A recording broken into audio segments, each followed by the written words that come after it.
Thank you.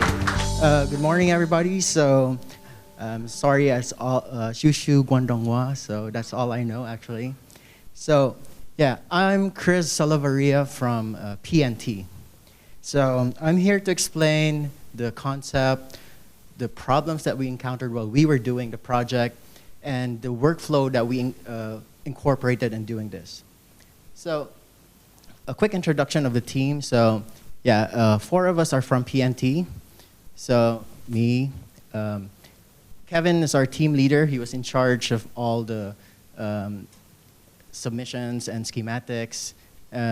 Zoe's in charge in the ArchiCAD part. Ku is for the structural part aspect, while Sam is from Singhong Ki, and he's in charge of the MEP. So we've used projects, we've used Rivet for this project in Taipo. This is the Malvern College. And this is another project just nearby. This is Kellett School. And this is Zoe's project using ArchiCAD from conceptual to construction. So the design concept, why the seed? So you know the idea of like planting the idea, like when we were still in school, when teachers were teaching us like lessons, the lessons were the seed that was implanted in our brains so that we learn something. So in a graphic context, let's say the seed is the idea.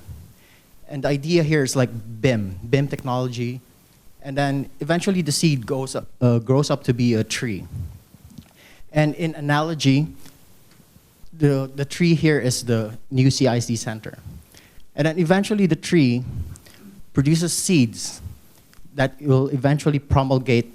And in analogy, this will be the students who graduate from the complex.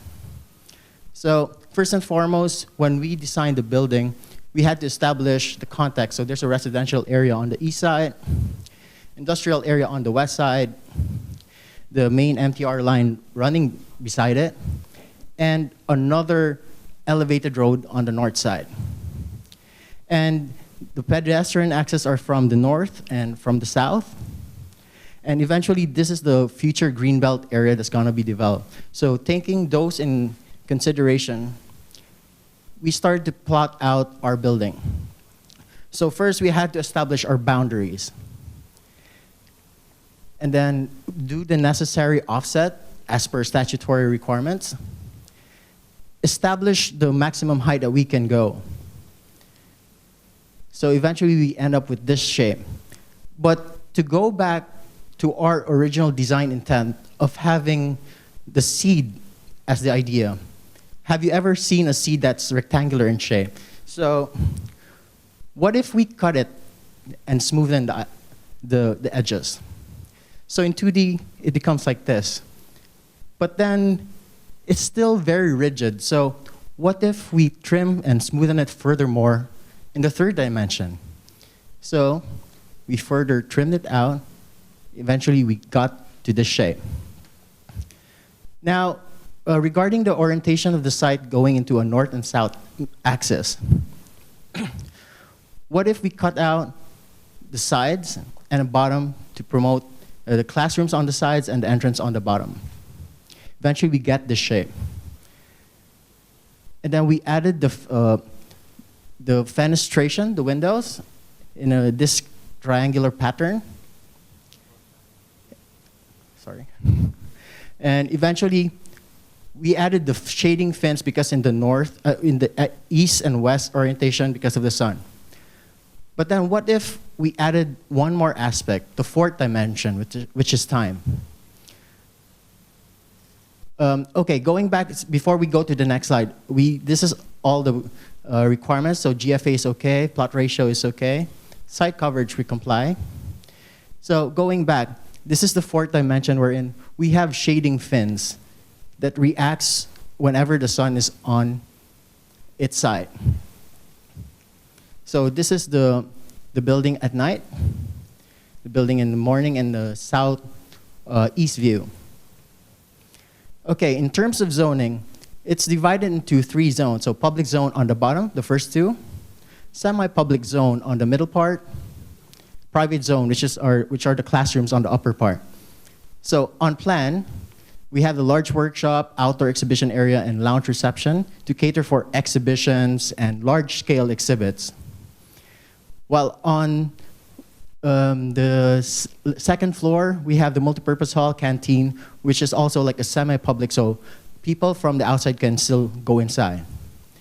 And as we go up, the classrooms are orientated on the east and west, which is on this part, on the upper part and the bottom part. Libraries are centered in the middle so that it's like a congregation area where students can meet. And large workshops are mostly on the south part because that's the hottest part. So we isolated them on the southern part. So as we go further, all the classrooms are in the upper part and lower part. And eventually, the topmost floor is reserved for the staff, so it gives them more exclusivity. And now we're gonna go to the BIM process. I'm gonna discuss the problems also that we've encountered. So how did we get from a concept sketch to the final? So eventually we got this one. So don't worry, I'll simplify this one later. So, okay, so as for every project, everything starts with a sketch. So we had some crazy ideas and stuff. So to go with the seed concept of being an organic shape. So first, after the sketch, we translated it in Rivet and Dynamo. So eventually we got this shape, but unfortunately there seemed to be like a technical problem with Rivet in my machine probably. So it keeps on hanging with this shape here. So we tried Rhino instead. So instead of Rhino, we used the paneling tools and Grasshopper to generate the fins and the paneling. And safely it was okay in my machine. So after this, we translated those to IFC, and from Rhino using the ArchiCAD live connection to ArchiCAD. So since I've already started all the plans in Rivet, so why not use it anyway?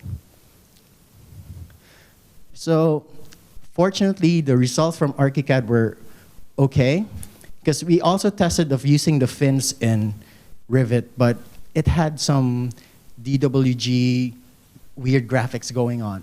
So for this one, ArchiCAD was sufficient enough.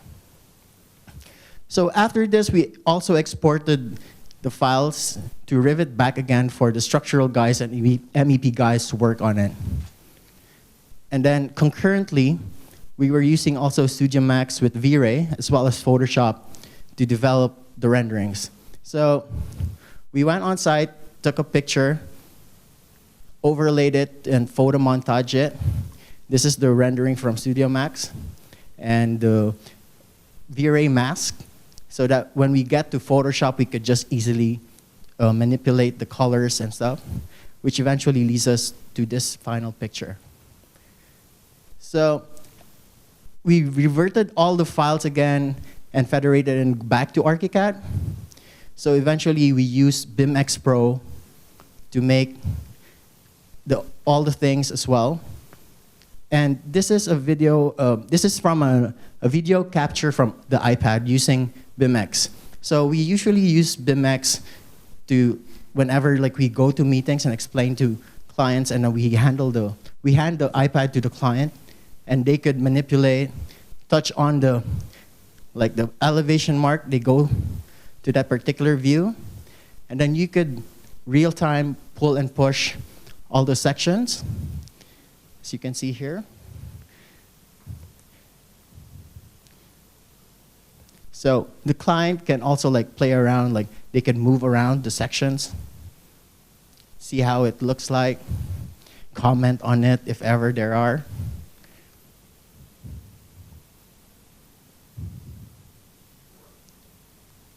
So basically, it's a perfect tool for, especially when you're presenting to client.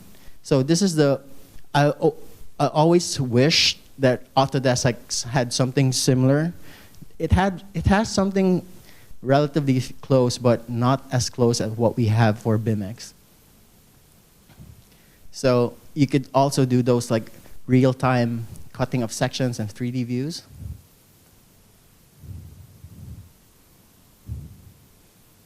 So, and study whatever like elevation views or clearance height that we can check.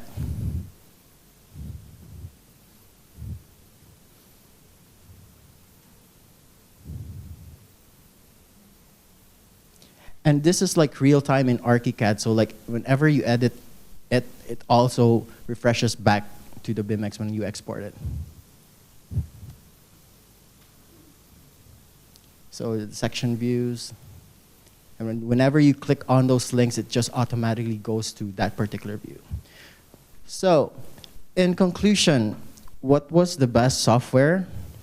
So, okay, a quick summary. So AutoCAD, everyone knows AutoCAD. Initial studies, it's okay, but now it lacks the necessary information. Well, Rhino, it's perfect for fine forming and complex massing studies, but it lacks a documentation tools unless you have visual art. Now, Studio Max, perfect for renderings, especially if you pair it with V-Ray. But it doesn't have that parametric tool similar to Grasshopper. Now, Rivet, okay, it's perfect for documentation, area checks, and it has the native structural and MEP components. But from my experience, when we were developing the conceptual massing in Rivet, it still needs a little further improvement, and it also lacks a good presentation tool similar to BIMX. And ArchiCAD, yeah, okay, it's also perfect for documentation and area check, and the integration of Rhino and Grasshopper, that's a good feature. And well, as shown earlier, BIMX is also a good presentation tool. But however, the structural and MEP components are not as extensive as that of Rivet. So bottom line, it's just a matter of using which software and utilizing their own strengths. So thank you. Tachasai.